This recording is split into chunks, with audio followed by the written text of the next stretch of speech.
Hi, everybody. Welcome to the latest episode of the SCU Show. I'm your host, SCU, episode number 77, which, by the way, it's a great number because it's the only number that has the most syllables. If you spell out the syllables, has the most syllables of any number between 1 and 100. So that's why I love the number 77. It's a unique number. But enough of that. Let's get to the show. And we'll start with what everybody in the world is talking about. Everybody in the world is talking about this. Oh, my God, the refs blew it. The Bengals should be going to the Super Bowl, not the Chiefs. Wow. Oh, boy. Well, ladies and gentlemen, yes, sir, everybody watching this is an adult, because most kids don't understand sports, or not interested in it, or whatever. There is a rule when you are an adult in life. Take responsibility for your actions. The refs had absolutely nothing to do with the outcome of last night's AFC Championship game. None at all. You know who did? Joe Burrow. That's where you start first. Blame Joe Burrow for that loss for last night. He was the reason that the Bengals really lost that championship game because the first interception he threw was horrible, first of all. A terrible throw. They were down 10, and if Mahomes hadn't struggled on that drive, the Chiefs would have put up another touchdown, which, by the way, one touchdown was taken away by the Chiefs from the refs, so there's that as well. It's not like the Chiefs are rooting for the Chiefs. The refs are rooting for the Chiefs here. They weren't. And then there's a second pick. It was a nice throw by Burrow. It was tipped in the air, intercepted, all that other stuff. And a tie game, though, with 7.5 minutes left. So Burrow throwing 2 picks, that's where you got to start when it comes to who is to blame for the AFC Championship game loss for the Bengals. I'm here to tell you, again, it's not the referees. It's the Bengals. Now, I understand that if we go forward to the end of the game, that's sacked by Chris Jones. I understand the Bengals don't have an offensive line. All this other stuff. I get that. That you can't blame anybody for. That's just unfortunate that Alex Kappa could not play. And not because there are other offensive linemen. But then you look at that punt at the end of the game. The tie game, again, there's like 2.5 minutes left. And where was the special teams? Did you watch that play? The special teams, where were you? You let Sky Moore get an 18, 19-yard return out to midfield. And by the way, you just gave the ball back to Patrick Mahomes. So what do you expect? Did you see the Buffalo game last year? You see what he did in 13 seconds? 13 seconds. He took the Chiefs down the field for a tight game-time field goal, sent it to overtime against Buffalo. Did you not think Patrick Mahomes was going to do the same thing here in the AFC Championship game against the Bengals, lead them to victory? Of course he was. So let's stop blaming the referees. The referees had nothing to do with it. The Bengals, they screwed themselves over. They're the reason. They are at fault for the reason. They are the reason they're not going to the AFC Championship game. It has nothing to do with referees. And I get a Twitterverse blowing up. Oh my God, the refs just blew it. What are they doing? Worst officiating call I've ever seen. No, it was bad performance by the Bengals. They just did not play well enough to get to the Super Bowl this year. It's unfortunate for Bengals fans. Good for Chiefs fans. And of course, they're not going to argue it. They loved it, the fact that the Chiefs are going back to the Super Bowl. There are no argues with the refs. It's all the people that don't want the Chiefs in the Super Bowl and the Bengals fans are talking about, oh, the refs ruined it. No, the Bengals were outplayed by the Chiefs. That is why they lost. That's the only reason. It has nothing to do with the refs at all. So let's stop blaming them. Oh, I mean, I was so fired up thinking about this last night. I was like, oh my God, everyone's talking about the refs. I've got to defend the refs. I mean, because it's crazy. Everyone loves, every time something like this happens. Well, the referee's fault. They did it. It's all their fault. You know, they ruined everything. I mean, God almighty. The world is not ending, ladies and gentlemen. As I mentioned this last week on the show, as a coach once told me, there's always next. Think about sports. There's always next time. By the way, speaking of sports, this week on SCU Show, episode number 77, we're rocking the Mass Wolves, my polo, because my Mass Wolves, who I call games for, out in New Bedford, and we were at the Cape this weekend, they're finally ranked in the top 25 in the American Basketball Association. So shout out to all the guys, Anthony Parker, Taylor Carlson, Devin Palmer, and Ernst Struthers. You guys know who you are. Shout out to you guys. You made this all possible, and you are the reason. The Wolves are now number 24. 2 big games coming up this weekend. We have a game against the number 16 Providence Pirates out at Barnstable High School. Next week, Super Bowl Sunday, we're hosting the number 1 team in the nation, the Binghamton Bulldogs, at the Andre McCoy Recreation Center in New Bedford, Massachusetts. So let's be there, everybody. It's going to be a great time. All right, let's get back to the NFL stuff here. So we had our Final Four. Obviously, I was right. I mean, I said last week the Eagles were going to wreck the Niners. I didn't expect Brock Purdy to get hurt and expect Josh Johnson to have a concussion. That was just unfortunate, like it was with the Bengals, with the offensive line. Now the question, and I know I should be talking Super Bowl, but I'm going to leave that till next week. I'll make my pick, and we'll talk about more of the Super Bowl. This week, we'll start looking towards next year, and who's going to be back next year. Well, you know the Bengals are going to be back next year because they still have this very talented team. Their offensive line's going to come back healthy. You're going to have Jamar Chase. Hopefully they can find a way to keep T. Higgins. Obviously, you have Joe Burrow, who's now the second-best quarterback in the league. Sorry, Josh Allen, but it is Joe Burrow. Joe Burrow's number 2 at this point. You have the 49ers. I mean, yes, DeMeco Ryans at this point, probably by the time this podcast comes out, will be the head coach of the Houston Texans. But you remember what happened last time they lost the defensive coordinator? Robert Saleh went to the Jets. Nothing happened, really. I mean, the 49ers were still the 49ers. It's not like they depleted or anything like Arizona depleted this year. They were supposed to be a good team this year, and they weren't because Kyler Murray got hurt, and he struggled. Kansas City, hello. Patrick Mahomes, still that guy. We talked about it a few weeks ago. He's the MVP. He lost his guy. He lost Tyreek Hill, and he still threw for over 5,000 yards and 41 touchdowns. He'll be back next year. Obviously going to bring back Andy Reid, Travis Kelce, Chris Jones on defense. And look at the rookies. I mean, the rookies are the reason they had that tip interception against the Bengals in the AFC Championship game. So this team is coming back. The Bengals, the Niners, the Chiefs, they're all coming back next year. Wouldn't be surprised if they're all in the conference championship games again next year. But that leaves one more team. And what is that team? Oh, that's right. It's the Eagles. Yes, I know everybody's going to talk about them, but Eagles might win the Super Bowl. And I talk about all the time how they have such a well-rounded team around them. And I love Jalen Hurts. I've always loved Jalen Hurts. Oklahoma, Alabama, NFL, took over Carson Wentz, which is an added bonus for me because everybody thinks I'm so anti-Carson Wentz, which I'm not really, but I love to see it anyway. But I think the Eagles next year, I'm just not sure it's going to work out for them just as well as it has this year. I mean, I don't know. They can win the Super Bowl this year. That'd be fine. But we're not going to sit here and talk about, they're coming back next year. They're going to do it again. Go to Vegas next year for the Super Bowl. I said the same thing about the Rams. I mean, look at me. I put out a schedule on my Twitter, Rain Fanatic 2, right before the season started. I said the Rams are going 17-0. Yeah, they finished 5-12. That was a big mistake on my part. So I'm not going to sit here and talk about the Eagles. If they win the Super Bowl, they're going to be back next year. I can't wait. It's going to be great. No. I think the Eagles, right now, they're kind of one-hit wonders. They're going to be good next year, but I feel like they might suffer injuries or just lack of, it's not going to work out as well as it has this year. Look at the Giants. The Giants are progressing. They're doing better. You have different teams. The Rams could do better. Carolina could do better. There are a bunch of teams in the NFC that could do better. And then the Eagles, are they going to be this great again next year? Time will tell. As of right now, I'm going to say no. I don't think they'll be the 1 seed again. I don't know if, they can. I think they'll win the division because I don't think the Giants have what it takes to win the division yet with Daniel Jones. But again, we'll see what happens when all is said and done. And then obviously Dallas, we'll talk about them in a moment. They just lost their offensive coordinator, which I don't get. But again, Philadelphia, I'm going to hold off. But if they win the Super Bowl, that'd be nice. They will second Super Bowl in the last, 5 years or so? Perfect. That's great. Good for them. Are they going to be back next year? Are they going to be with the Niners, the Bengals, and Chiefs? I just don't see it. I don't see it. I don't see them coming back to the conference championship game next year. They could be a playoff team. I just don't think they're going to be as good as they are right now. Sorry, Eagles fans. I know I got a lot of Eagles fans. I follow Eagles fans on social medias and everything.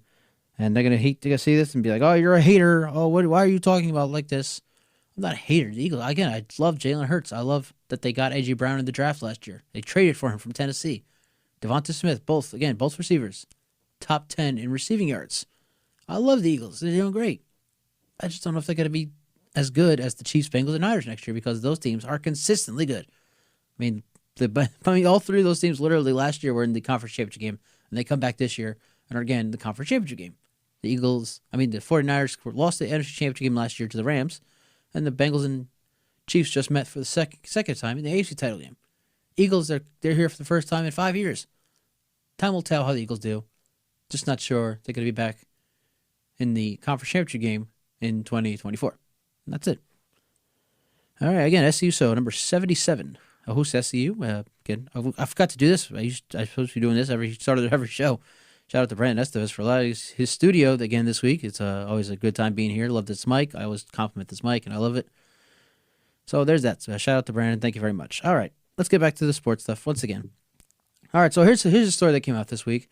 The Packers and Aaron Rodgers, they're moving towards a divorce, and this has been coming for the last few years. Now the thing is, they just don't want him back next year. Like after last year, his drama, he said no. Go on to a couple 1-year deals. That's basically what the owner said. They didn't sign him to a 3-year deal. They signed him to 3 1-year deals, which was like what? What sense does that make? Well, now you're kind of seeing it here because Aaron Rodgers is on his way out of Green Bay.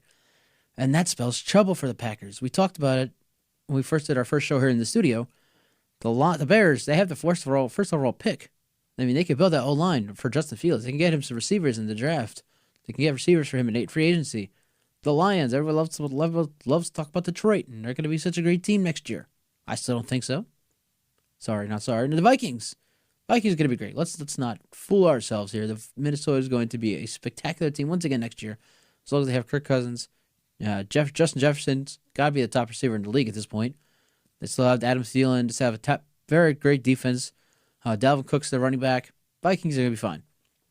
If Aaron Rodgers, let's just say Aaron Rodgers is on his way out of Green Bay at this point. He's done. What now? You got Jordan Love.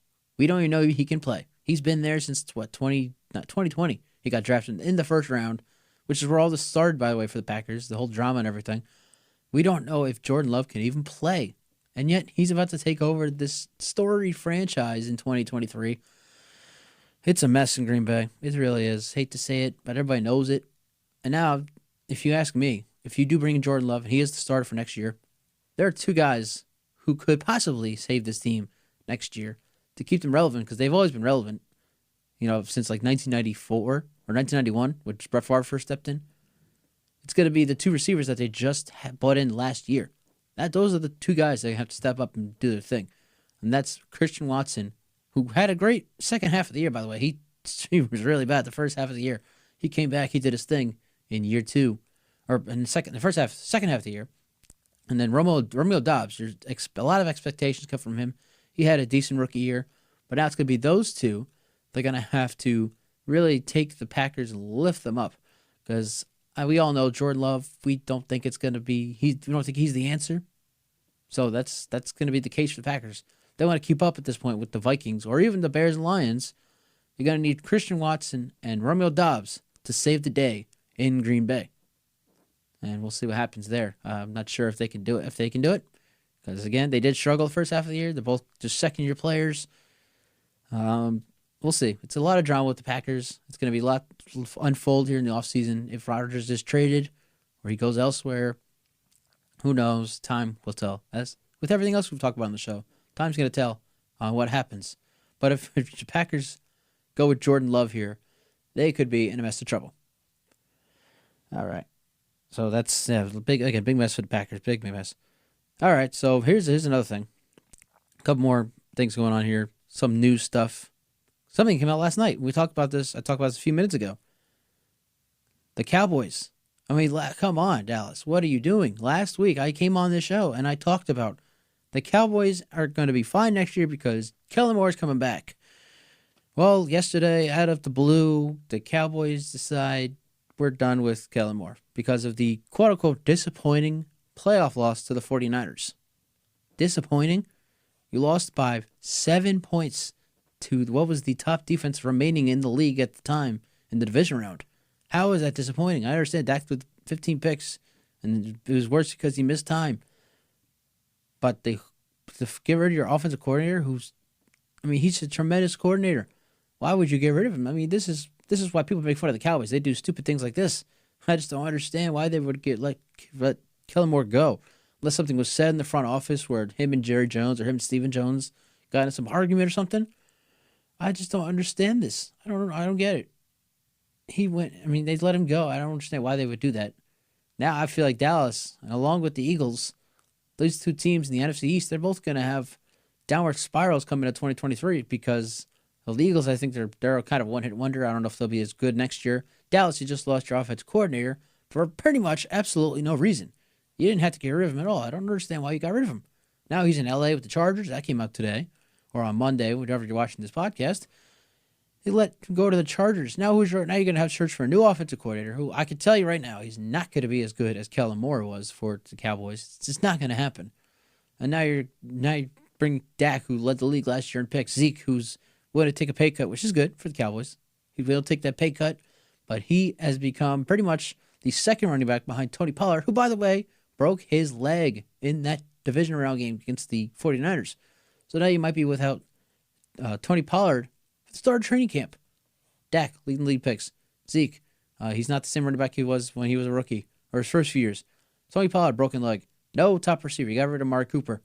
Dallas, like the Eagles, are on a downward spiral.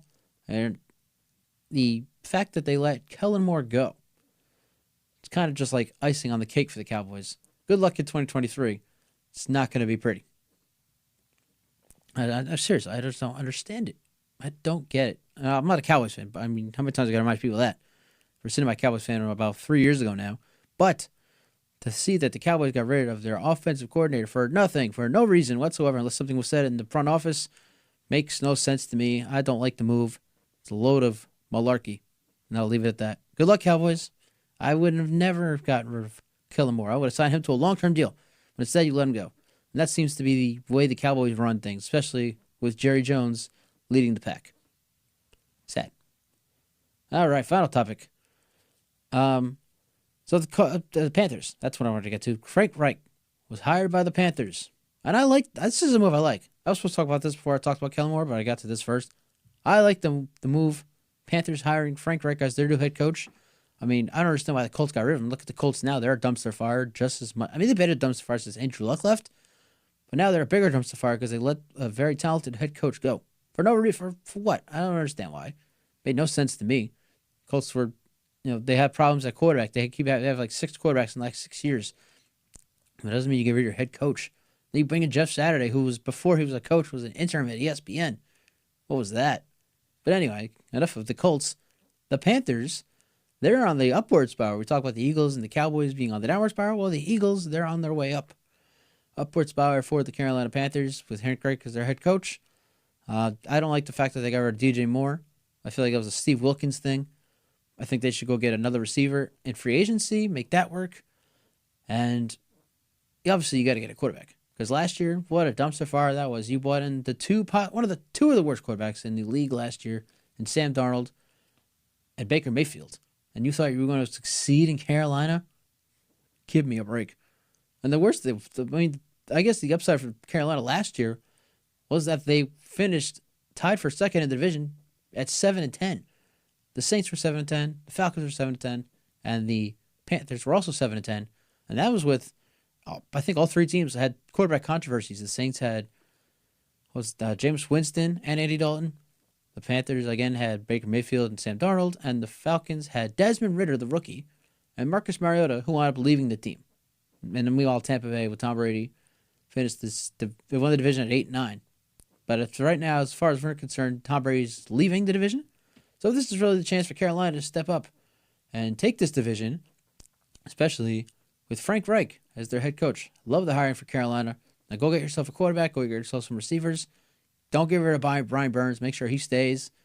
And the Panthers, they can win the NFC South next year. It's going to be exciting to see what they do under Frank Reich. And that's it for us. We are done here. Again, shout out to Brandon Estes for letting us use the studio. Great. I love my opener rant this week. I hope you guys do as well, because stop blaming the refs. You guys are ridiculous. Blaming the refs for absolutely no reason. Makes no sense to me. I mean, I don't ever blame them. I think the refs do their job. They see what they see, and that's the end of it. We have replay. If they get it wrong, they call to New York, and they figure out, did we get this call wrong? Because this is what I saw. What did you see? New York is the one that usually gets it right. And if New York, I guess they agreed with whatever calls the internet is arguing about from last night's game, or Sunday's game, I should say. So that's that. Bengals, next time, do better if you want to get back to the Super Bowl. And that's it. Again, come out. Barnstable High School this Sunday. It's the Wolves take on the Providence Pirates. American Basketball Association action. Tip-off is at 5 o'clock, or 4 o'clock. Doors open at 3. And, that's it for me. Thank you guys so much for listening. Thank you guys so much for watching. This has been episode number 77, a great number, by the way, of the SCU Show.